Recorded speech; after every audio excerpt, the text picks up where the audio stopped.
किसी ऐसे शख्स के कहे में ना आ जाना जो बहुत कस्में खाने वाला है, जलील है, शरारत से इशारे करने वाला, लगाई बुझाई करने वाला, माल देने में बड़ा बखील, हद से बढ़ा हुआ बदकार, सख्त खू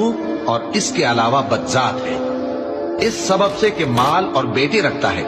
जब उसको हमारी आयतें पढ़कर सुनाई जाती हैं तो कहता है कि ये अगले लोगों के अफसाने हैं, हम अनकरीब इसकी ऊंची नाक पर दाग लगाएंगे। हमने इन लोगों की उसी तरह आजमाइश की है जिस तरह बाग वालों की आजमाइश की थी,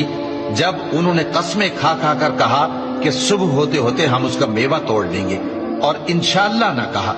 सो वो अभी सो ही रहे थे कि तुम्हारे परवरदिगार की तरफ से रातों रात उस पर एक आफत फिर गई, तो वो ऐसा हो गया जैसे कटी हुई खेती। फिर जब सुबह हुई तो वो लोग एक दूसरे को पुकारने लगे